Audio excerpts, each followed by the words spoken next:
In this video, we're at Brightwells auctions in Leicester. We're going to have a quick look around some of the cars they've got here that will be in that sale. We'll start with this Rolls-Royce Corniche convertible because headlamp brushes. How cool is that? I must admit I am fond of the Corniche. This one looks like it dates for around 79-80, but production of these continued into the 1990s. Absolutely beautiful cars, lovely styling treatment on the back of them, I think, and I think they look good roof up or roof down. So splendid cars. Look at the size of the seats, the picnic tables in the back here. Oh, that's stiff, that hasn't been used for a while.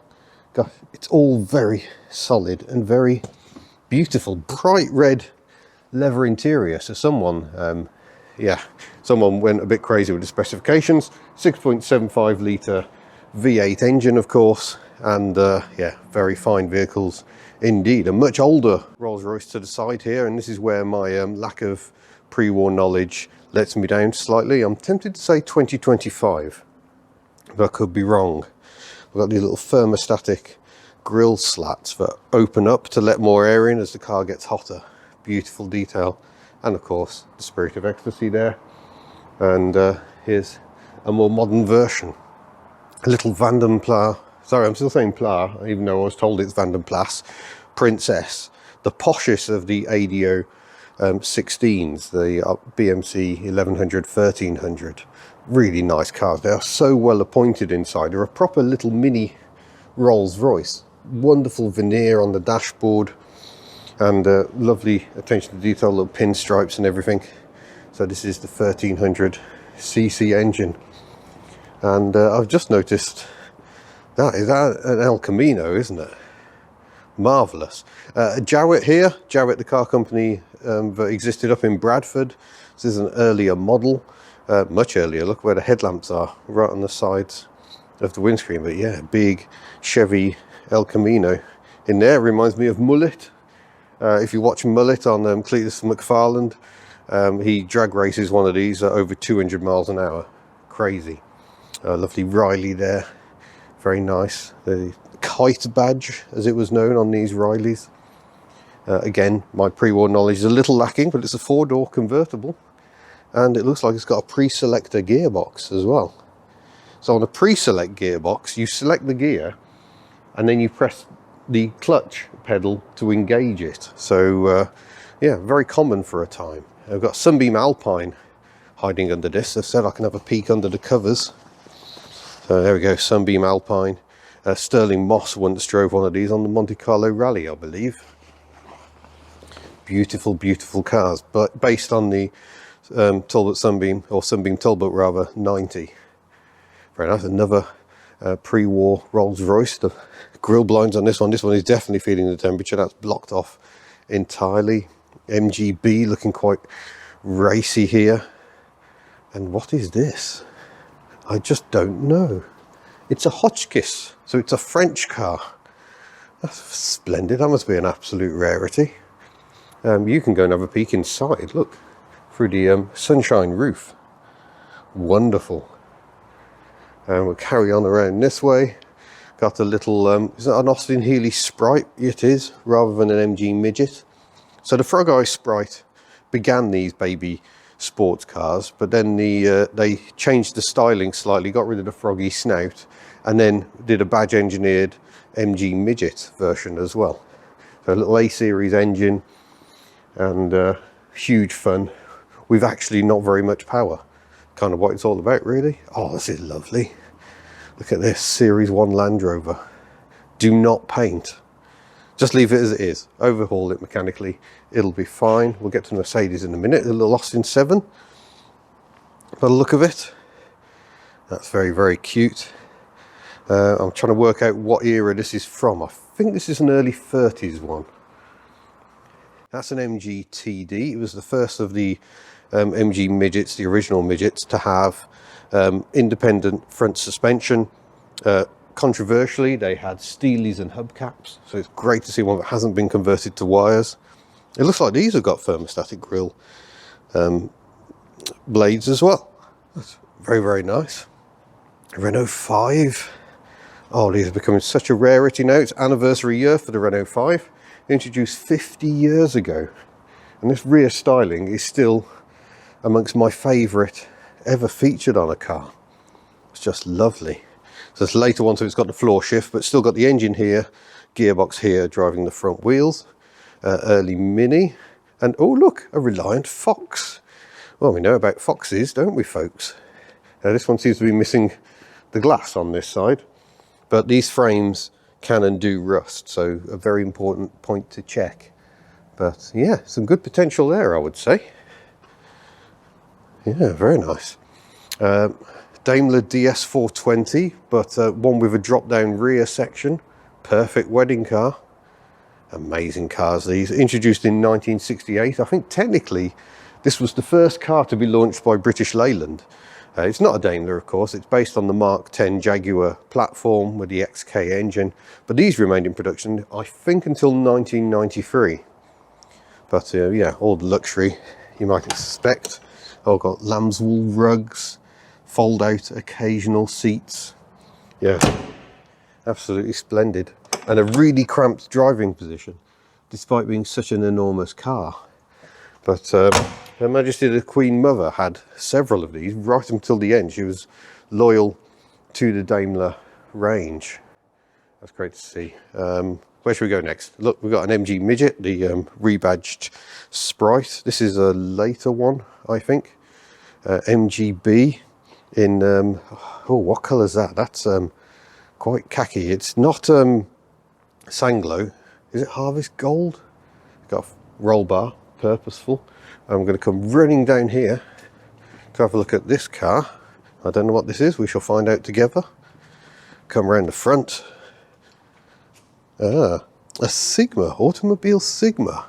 I've never heard of them. Wow, huge headlamps. And look at the windscreen wiper.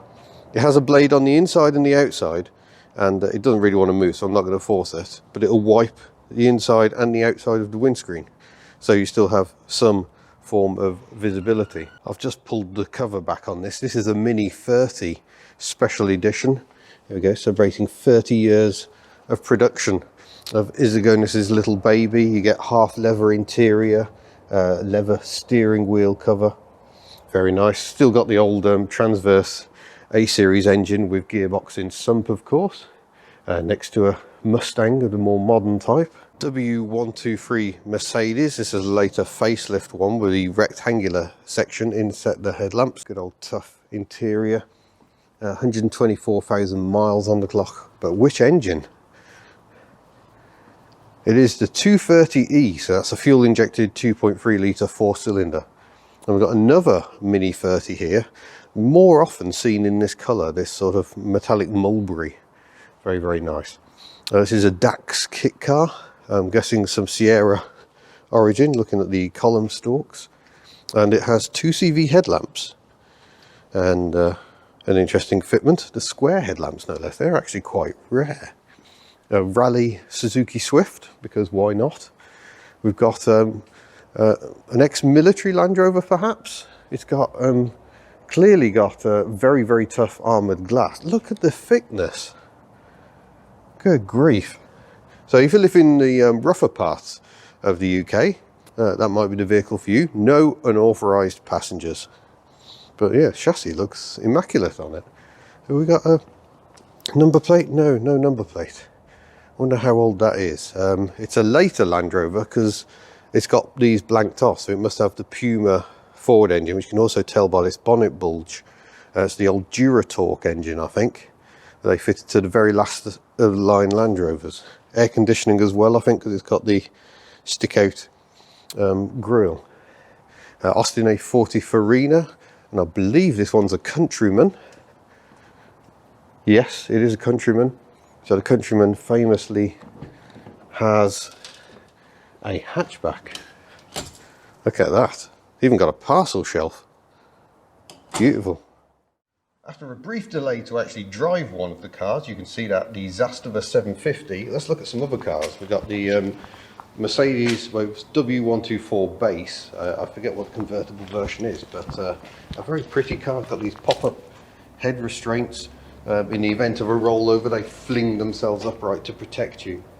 Very, very beautiful car, P38 Range Rover. There's a 2CV over here, which needs some love. It's had some love, but B-Reg special, just like my very first 2CV. It's yeah, it needs some work in places, like so many of them do, but could be a good project for someone.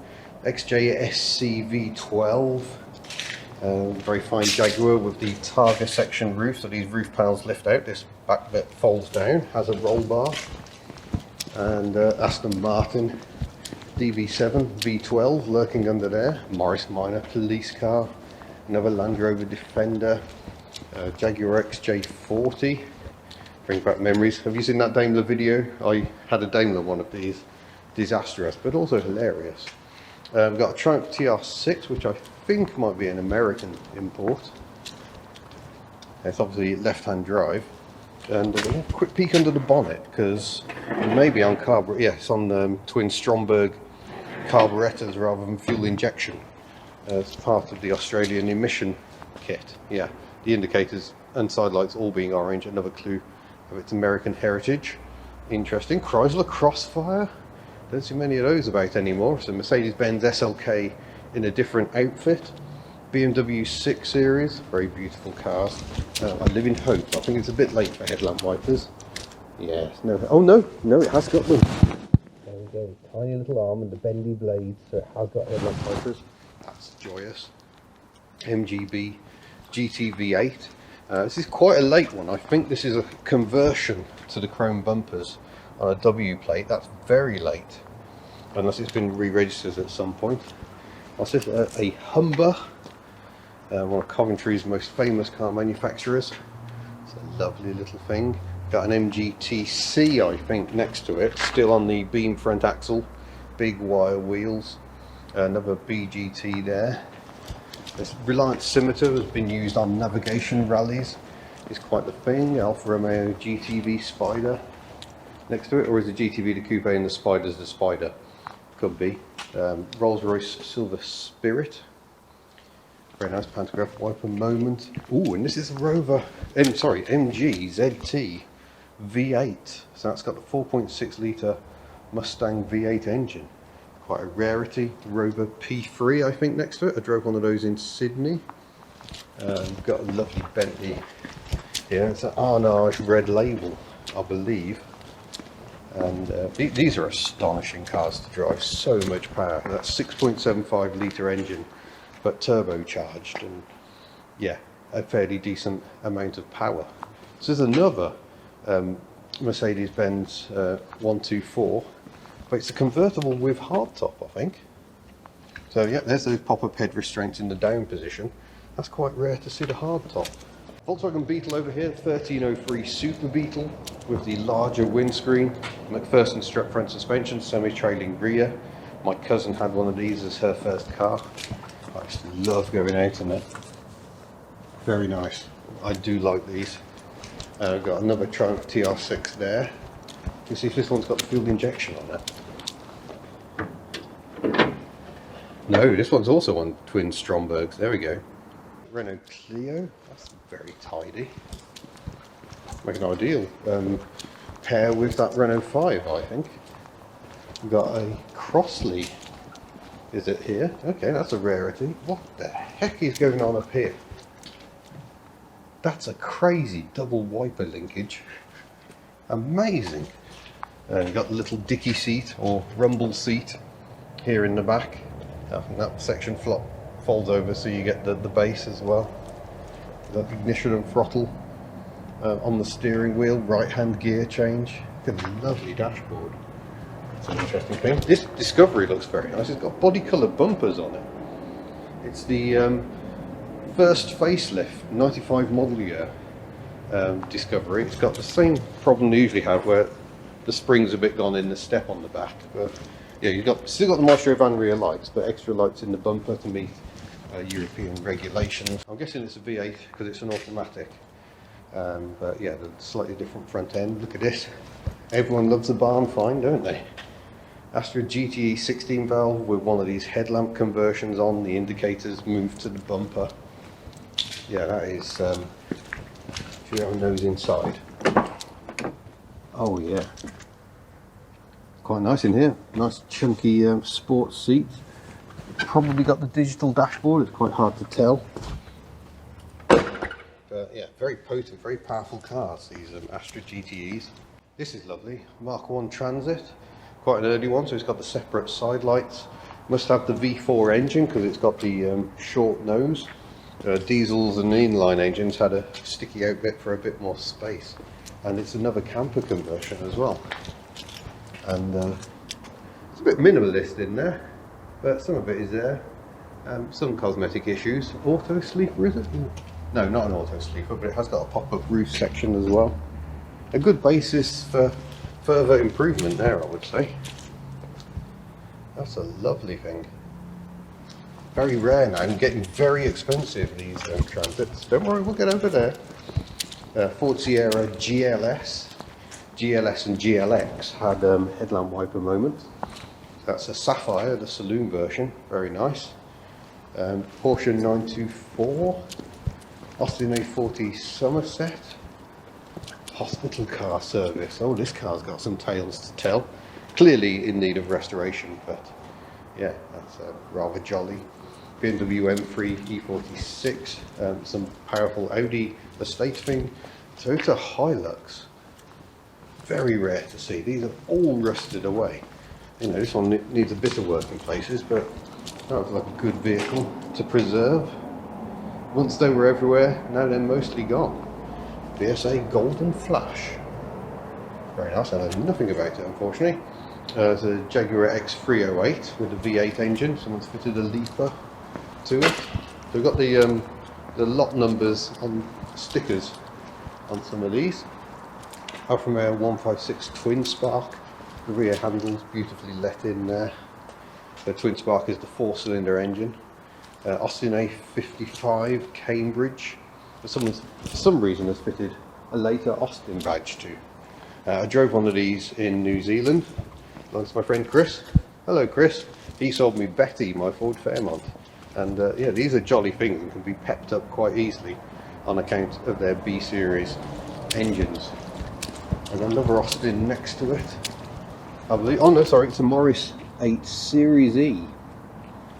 And controversially, it had these headlamps fed into the wings, which were absolutely hopeless. So it's quite rare to see one still with the original headlamps. Most people have got a pod with a better headlamp fitted.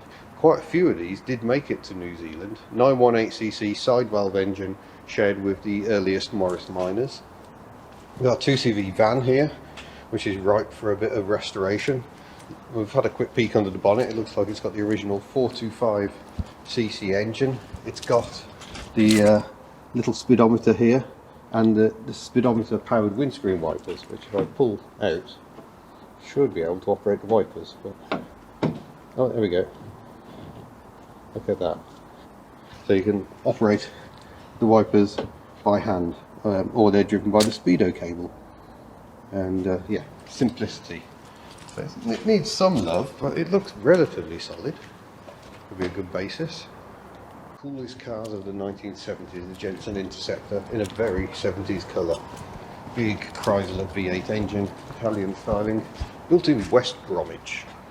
It's a Rover P5B from I think 1968, which was the first year that these got the ex-Buick 3.5 litre V8 engine.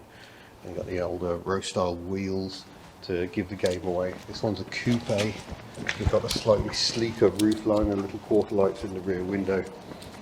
Very impressive cars. I think one of my favourites in this upcoming sale is this Saab 96. It's an early 2-stroke example, DKW inspired inline triple 2-stroke engine with an absolutely delicious little column gear change. They really are lovely. These are beautifully engineered cars. Very typical Saab really. It's the original dainty rear lights. So yeah, before they started using the Ford V4 engine, these were 2-stroke. Eric Carlson went rallying in them, had huge success. A little 841cc triple 2-stroke in them, beautiful. And if you prefer something a bit more modern, Saab 900 convertible. Ooh, by Abbott Racing. That means it might be a bit more exciting than you might expect. Very popular to tune up these things. There's a MGA barn find, which is looking, well, more like a field find by the look of it. Hopefully someone will have their eye on that, and that can be saved. It doesn't look too bad, and the coupes are very rare. We've got this Merc W114 or 115, depends how many cylinders it has. Limousine. It's got 3 rows of seats, ideal for family transport, and a column shift. Oh, it's a 200, so I forget which way round that is, but that'll be a 4-cylinder engine. And just before we go, such is my blindness to pre-war cars, I haven't noticed this Lancia Augusta here. Very, very interesting car. I'm very thankful to the previous owner who was left there signing about this. Is Gussie, apparently, 1935 Lancia Augusta. It's got a 1200cc V4 engine producing 32 brake horsepower. And has it got the pillarless door as well? Oh, it has. See? Way ahead of the Nissan Prairie. That is a very interesting bit of engineering right there. Now here's an interesting car. An Austin Champ is hiding under this cover. This was a car developed by Austin. You can kind of see what they were gunning for, can't you? To rival the Land Rover. Very rare beasts. It'll be very interesting to do a video on one of these at some point. You've got the rev counter and everything all sealed behind glass, so water can't get in. It's in lovely condition. So if you're interested in any of these cars, effectively they're kind of on a 5-day auction. If you head to brightwells.com, you can register, you can place your bid, you can watch what these cars are going for. It's going to be a very interesting sale. So thank you very much for watching, and don't forget you can head to the Hubnut store if you want to support what we do here, and I'll see you in a future video. Farewell.